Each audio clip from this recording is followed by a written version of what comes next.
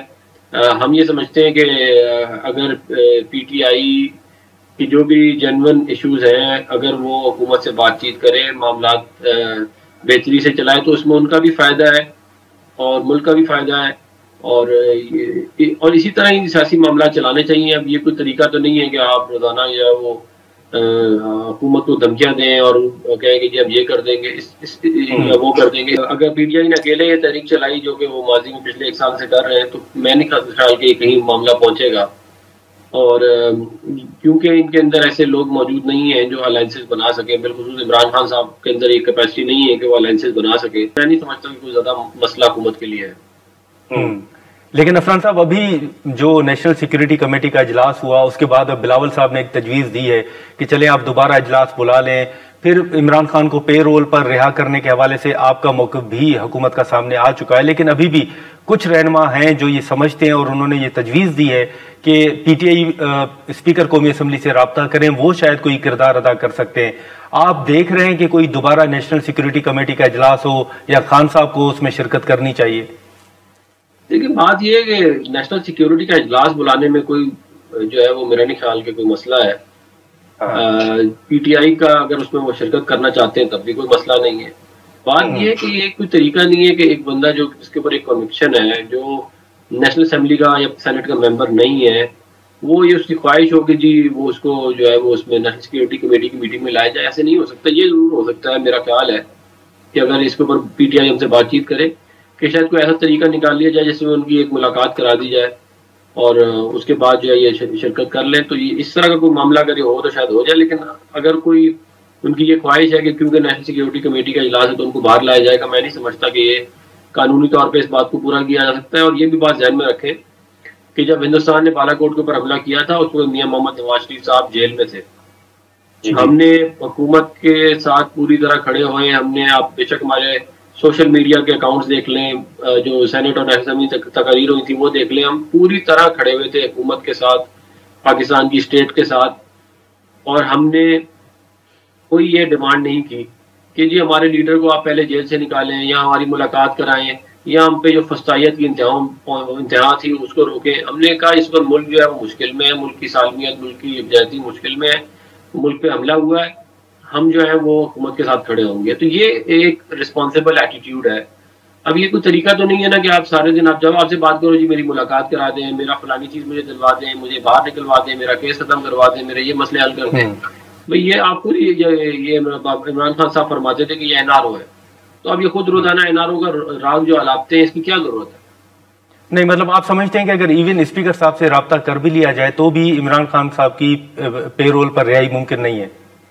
میں نہیں سمجھتا. آپ دیکھیں قانونی طور پر ان کے اوپر ایک کرپشن کا کیس کی کنوکشن موجود ہے. انلیس کہ عدالت وہ کنوکشن ہٹا دے اور باقی کیسز میں بھی جو کنوکشن ہوئی ہوئی ختم کر دے، میں نہیں سمجھتا کہ آپ کیسے پے رول پہ رہا کریں گے. آپ کون سے قانون کے تحت؟ صحیح. لیکن ابھی بھی یہ جو ہم نے ذکر کیا عفنان صاحب شروع میں کہ آپ لوگوں کو معیشت کے حوالے سے چلے آپ دعویٰ کر رہے ہیں کہ حالات بہتر ہو رہے ہیں، آپ سمجھتے ہیں کہ آئی ایم ایف بھی ایک بڑی رکاوٹ ہے اور وہ حکومت کو وہ فیصلے نہیں کرنے دے رہی جو عوام کے حق میں ہو یا ان کو ریلیف کچھ ملے؟ دیکھیں یہ تو اس میں تو کوئی دو رائے نہیں ہے، اس میں تو کوئی شک نہیں ہے کہ آئی ایم ایف جو ہے وہ ہم سے فیصلے کروائے گی جس سے آئی ایم ایف کا مفاد پورا ہو، پاکستان کا نہ ہو. اور اس کی وجہ یہ ہے کہ ان سے ہم نے قرضہ لیا ہوا ہے. اگر ہم اپنی اکانومی کو اسٹیبلائز کریں، اپنے فارن ایکسچینج ریزرو 50 60 70 ارب بلین ڈالر کے ہوں، ہماری جو ہے وہ جو باقی مائکرو اکنامک انڈیکیٹرز ہیں وہ اسٹیبل ہو، تو ہمیں آئی ایم ایف کے پاس جانے کی ضرورت نہیں ہوگی. ہم اپنے فیصلے خود کر سکیں گے.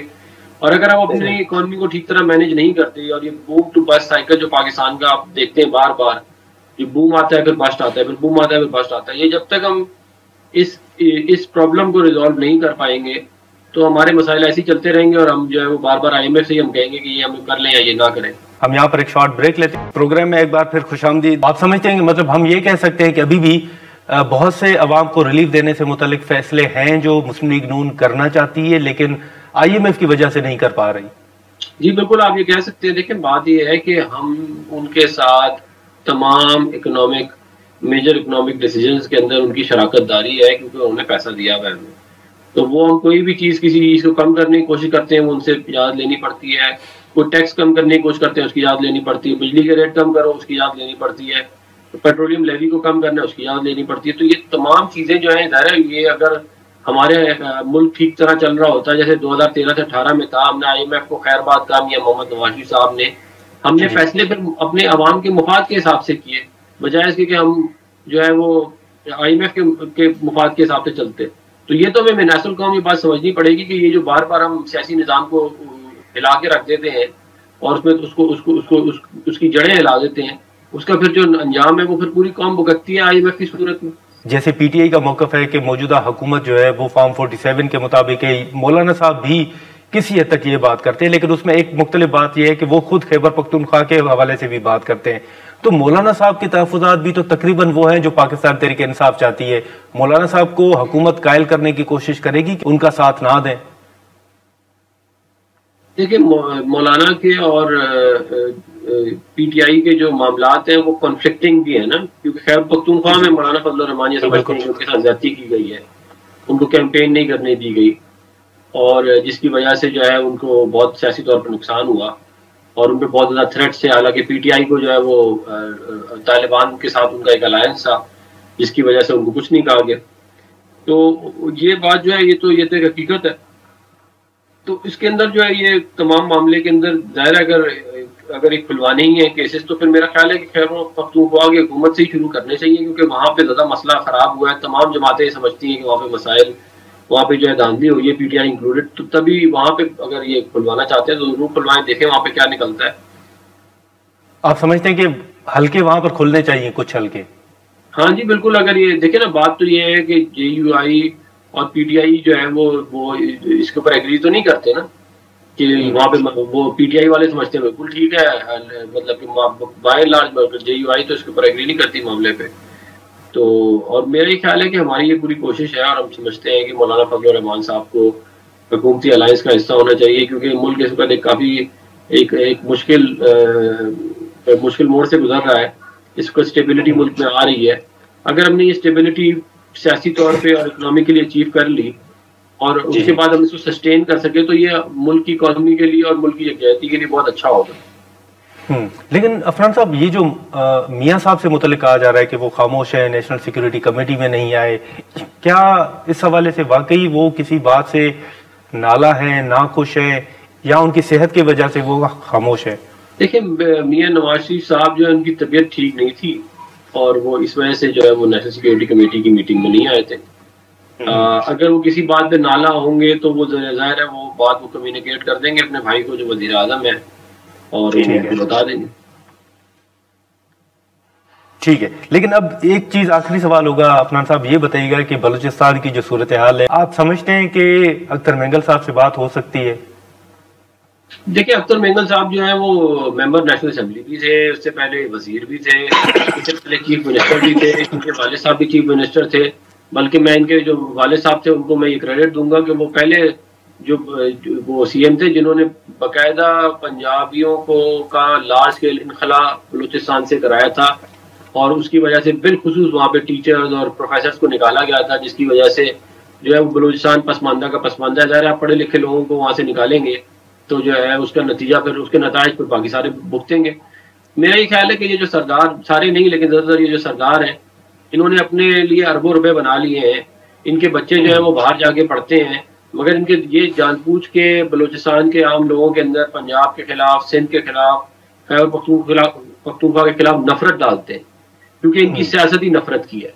اب آپ دیکھیں اختر مینگل صاحب کے جو ان کا اقدامات جو ہے وہ پنجابی ہے، مطلب آپ یہ دیکھیں نا کیا کما ادھر جا کے نعرے لگا رہے ہوتے ہیں جو پنجابی، جو آپ نے سنا ہی ہوگا، جو میں وہ دہرانا نہیں چاہتا والی بات. تو یہ کیا ان کی منافقت ہے ان لوگوں کی کہ یہ، اور یہ ایک نہیں ہے، یہ اس طرح کے اور بھی کریکٹر ہیں وہاں پہ بلوچستان میں. نہیں لیکن سر عفنان صاحب، لیکن اگر اختر مینگل صاحب کے حوالے سے ہم بات کریں تو اختر مینگل صاحب تو اپنی ذات کے حوالے سے تو کہا جا رہا ہے کہ وہ تو کچھ نہیں مانگ رہے، وہ تو مسنگ پرسن کا ایشو ہو، وہ بلوچستان کی محرومی کا ایشو ہو، ان کی اپنی فیملیز آپ دیکھ لیں کہ وہ بھائی کے حوالے سے بات کرتے ہیں. تو یہ تحفظات ان کے کوئی ذاتی تو ہے نہیں، وہ تو بلوچستان ایک صوبے کے حوالے سے بات کرے اور حقوق کے حوالے سے بات کر رہے ہیں. نہیں دیکھیں، وہ ان کے حقوق کے حوالے سے بات نہیں کر رہے ہیں نا. اس کی وجہ یہ ہے کہ آپ مجھے بتائیں کہ جو لسٹ ہے مسنگ پرسنس کی، وہ جو لسٹ، جو اوتھینٹک لسٹ ہے، اس میں تقریباً کوئی 4000 لوگ ہیں. اور اس کو جو کہ مزید اسکروٹنائز کیا گیا ہے تو اس کے اندر بہت سارے لوگ وہ ہیں جو بی ایل اے اور بی ایل ایف وغیرہ میں چلے گئے ہیں اور انہوں نے ان کے نام ان لسٹوں میں ڈال دیے ہیں. اب وہ کہاں سے ریکور ہوں گے؟ نہیں لیکن عفنان صاحب معذرت آپ کی بات کاٹ رہا ہوں، لیکن آپ کو یاد ہوگا کہ اختر مینگل صاحب آپ لوگوں کے اتحادی بھی رہے ہیں، اور یہ جو مطالبات جن کا میں ذکر کر رہا ہوں، یہ مطالبات انہوں نے شہباز شریف صاحب کو تحریری طور پر بھی دیے تھے اور معاہدہ بھی ہوا تھا. تو اس وقت تو آپ نے ان کو میرا خیال ہے کہ درست قرار دیا تھا ان مطالبات کو. لیکن میں یہ سمجھتا ہوں کہ جو مسنگ پرسن والا ایشو ہے، میں نے یہ ایک بار نہیں بہت بار کہا ہے، میں تو خود مسنگ پرسن والے ایشو سے ذاتی طور پہ افیکٹڈ رہا ہوں. میری فیملی اس پہ افیکٹڈ رہی ہے، میرے والد صاحب جو ہے اس پہ افیکٹڈ رہے ہیں، میرا بردر ان لا کو اٹھا لیا گیا تھا. تو میں نہیں چاہتا کہ کسی بندے کے اوپر بھی یہ مسائل آئیں جو مسنگ پرسن والے ہیں. لیکن آپ مجھے بتائیں نا کہ اس کے اوپر سیاست تو نہیں کرنی چاہیے نا، اس کے اوپر نفرتیں تو نہیں بولنی چاہیے. آپ یہ کہیں گے جی مسنگ پرسن کا ایشو ہے، اس کو ریزالو کیا جائے، یہ لوگ ہیں. اب مسنگ پرسن چند سو لوگ ہیں مسنگ پرسن والے جو کہا جاتا ہے کہ باقی نہیں ہے. آپ نے اس کے مقابلے میں ہزاروں وہاں پہ جو ہے وہ نان بلوچوں کو جو ہے وہاں پہ قتل کر دیا، ہزاروں لاکھوں لوگوں کو وہاں سے آپ نے بے گھر کر دیا. تو یہ بھی وہ بھی انسان ہے نا، یا وہ انسان نہیں ہے؟ آپ مجھے بتا دیں. یا ان کے رائٹس نہیں ہیں، یا وہ پاکستانی کم ہیں جن کو بسوں سے اتار کے قتل کیا ہے، یا جعفر ایکسپریس میں جن کو قتل کیا، یا وہ انسان نہیں ہے، ان کی فیملیز نہیں ہیں. تو یہ تو دیکھیں نا، یہ کوئی طریقہ نہیں ہے نا. آپ اپنے حقوق کی جنگ لڑیں، ہم آپ کے ساتھ ہیں. جو مسائل باقی پورے پاکستان میں ہیں وہی بلوچستان میں بھی ہے. لیکن اگر کوئی یہ کہ وہاں پہ بے گناہ لوگوں کو قتل عام کرنا شروع کر دیا جائے، وہ کتنی شرمندگی کی یہ بات ہے. آپ مجھے بتائیں پورے سندھ میں اتنے بلوچ پورے بلوچستان میں نہیں ہے جتنے سندھ میں آباد ہے. چلیں ٹھیک ہے عفنان صاحب، ٹھیک ہے، بہت شکریہ آپ کا، آپ نے وقت نکالا، بہت شکریہ عفنان صاحب آپ کا، بڑی مہربانی. ناظرین، سینیٹر عفنان اللہ خان صاحب کی گفتگو آپ نے سنی. ہم یہاں پر ایک شارٹ بریک لیں گے اور بریک کے بعد شرمیلا فاروقی صاحبہ ہمیں جوائن کریں گی. پروگرام میں ایک بار پھر خوش آمدید. ناظرین، ڈاکٹر شیری مداری صاحبہ، عفنان اللہ خان صاحب کی گفتگو آپ نے سنی. شرمیلا فاروقی صاحبہ پاکستان پیپلز پارٹی کی سینئر رہنما ہمارے ساتھ موجود ہیں، ہم ان سے گفتگو کریں گے. شرمیلا صاحبہ، اس وقت اگر مذاکرات کے حوالے سے بات کریں، آپ دیکھ لیں کہ بلوچستان اور خیبر پختونخوا میں جو امن امان کی صورتحال ہے وہ آپ کے سامنے ہے. اب اس میں ایک تجویز آ رہی ہے کہ تحریک بھی چلنے جا رہی ہے، آپ مولانا صاحب نے بھی اعلان کیا ہے، پی ٹی آئی نے بھی. آپ کے نزدیک آگے کیسے بڑھا جائے؟ آپ کو لگتا ہے کہ پی ٹی آئی کو انگیج کیا جانا چاہیے؟ دیکھیے جی، اگر آپ جمہوریت کی بات کرتے ہیں اور ایک فعال جمہوریت کی بات کرتے ہیں تو اس میں تمام جمہوری سوچ رکھنے والی جماعتوں کو، سول سوسائٹی کو، ان تمام لوگوں کو آن بورڈ لینا چاہیے. یہ وقت کی ضرورت ہے. اور جب آپ بات کرتے ہیں کہ ملک کے جو مجموعی حالات ہیں بالخصوص سیکیورٹی کے حوالے سے، تو اس میں ڈیفینیٹلی سب کو انگیج کرنے کی ضرورت ہے. جب تک ایک مجموعی طور پہ کنسنسس ڈیولپ نہیں ہوگا دہشت گردی کی جنگ کے خلاف، ہم شاید یہ جنگ نہیں جیت پائیں گے.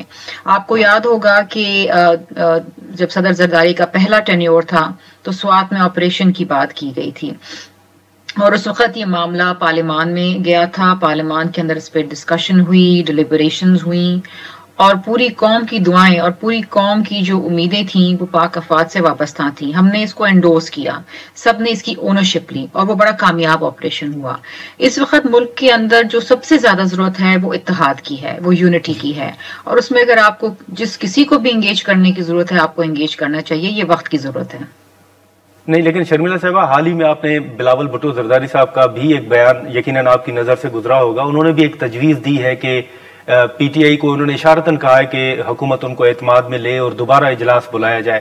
تو اب پی ٹی آئی یہ مطالبہ کر رہی ہے کہ خان صاحب کو پے رول پر رہا کیا جانا چاہیے. آپ ان کا مطالبہ سمجھتی ہیں کہ درست ہے، بات چیت ہو سکتی ہے؟ رانا ثناء اللہ صاحب نے کہا ہے کہ اگر پی ٹی آئی چاہتی ہے تو وہ پھر اسپیکر صاحب سے رابطہ کریں، وہ کوئی کردار ادا کر سکتے ہیں.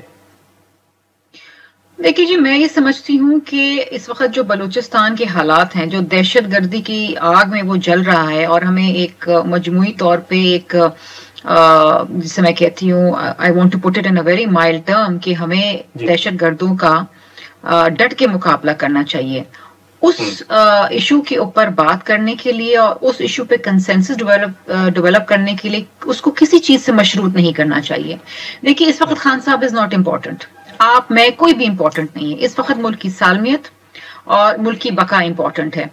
ہر چیز چھوڑ کے ہر چیزیں ختم کر کے آپ کو ضرورت اس چیز کی ہے کہ آپ کنسنسس ڈیولپ کریں. آپ اس نیشنل سیکیورٹی کی میٹنگ کے اندر آپ بیٹھتے، آپ اس کے اندر یہ معاملات سنتے، اپنی تجویز دیتے اور پھر آگے چلتے. خان صاحب چھوٹے نہ چھوٹے یہ بات کی بات ہے نا، ملک رہے گا تو ساری سیاست چلے گی، ورنہ نہیں چلے گی.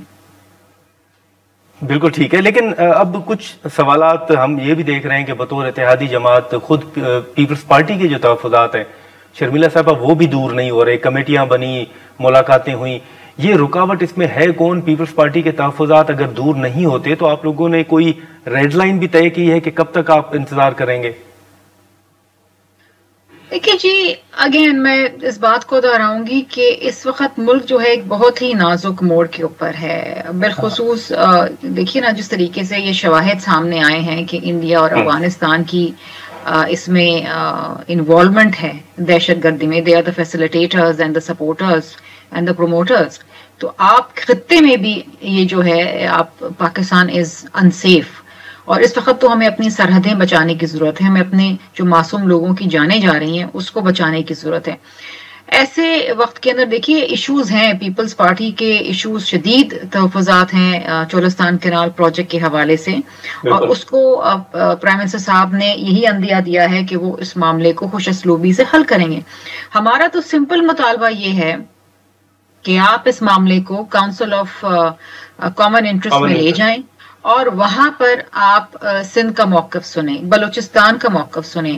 بات یہ ہے کہ ایز وی اسپیک ناؤ اس وقت بھی پی ایم ڈی کی جو الرٹ آئی ہے وہ یہ ہے کہ ملک کے 3 صوبے جو ہیں وہ شاید قحط سالی کی طرف چلے جائیں، جس میں پنجاب، سندھ اور بلوچستان ہے. اپریل کے اندر یہ کہا جا رہا ہے کہ 62% کم بارشیں ہوں گی. تو پانی تو ہے ہی نہیں آپ کے پاس. اس وقت جو آپ کا ارسا پانی دے رہا ہے وہ تو صرف پینے کا پانی دے رہا ہے.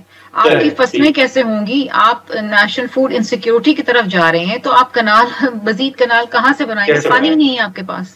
چلیں ٹھیک ہے شرمیلا صاحبہ، بہت شکریہ آپ کا، آپ نے وقت نکالا. ناظرین، شرمیلا فاروقی صاحبہ کی گفتگو آپ نے سنی. آج کے پروگرام میں اتنا ہی، اجازت دیجیے، اللہ حافظ.